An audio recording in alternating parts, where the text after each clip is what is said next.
Lakers master plan sa last games at Jalen Green binubuhat ang Rockets. So parang sunang balita mga idol ay patungkol sa soon to be star ng Houston Rockets.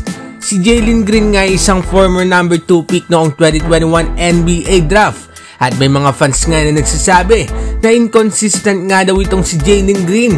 Well, totoo naman yan mga idol, pero yan nga ay before na. Dahil sa last 10 games nga ng Houston Rockets ay itong si Jalen Green ang bumubuhat nga sa kanilang kupunan. Pinakita nga ni Jalen ang pag-mature ng kanyang laruan. May kita nga sa mga galaw nito na mas komportable na nga ito at mas gumanda ang decision making kung kailan dapat ipasa o itira ang bola. Sa last 10 games nga ng Rockets ay nag-average si Jalen ng 27.2 points, 5.4 rebounds at 3.4 assists per game. Isa pang kapansin-pansin sa laruan ni Jalen Green recently ay ang kanyang confidence sa pagtira ng tres. Nakagawa nga itong si Jalen Green ng 37 3-pointers out of 91 attempts. Ibig sabihin ay meron itong 41% accuracy sa 3-point line. Kaya naman ay marami nga bumibilib sa pagtaas ng laruan at kumpiyansa nga ni Jalen Green.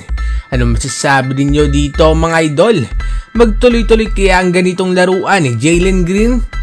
At para naman sa uling balita mga idol ay patungkol sa Los Angeles Lakers. Kasalukuyan nga na nasa number 9 seed ang Lakers sa Western Conference with 38 wins and 32 losses. At meron pang natitirang 12 games this season. Kung sakaling nga na maipanalo ng Lakers ang lahat ng games nila na natitira, ay papalo pa nga ang Lakers at 50 wins and 32 losses.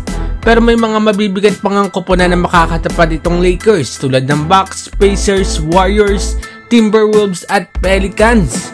Kaya sa tingin ko ang master plan nga ng Lakers ay manalo ng 5 o hanggang 7 para pumatak nga sa 45 wins and 37 losses. Kung titignan nga ang current standing ay posibleng matapos nga ang Lakers na 9 seed pa rin o kaya ay umakyat nga sila sa 8 o 7 seed if magkakaroon nga ng mga talo ang mga nasa unahan nila. Na siyang mas maganda nga para sa Lakers mga idol dahil kung mananatili nga sila sa number 9 seed ay posible pa nga rin na hindi nga sila makapasok sa playoffs. Ang tanong na nga lang dyan mga idol ay kung kakayanin ba ng Lakers sa manalo nga ng at least 7 games sa kanilang last 12 games. Ano masasabi ninyo dito mga idol? Kakayanin kaya ito ng Los Angeles Lakers? Magkomento sa baba at ating babasahin yan. Huwag kakalimutan na mag-like at subscribe para sa iba pang balitang NBA. Maraming salamat po.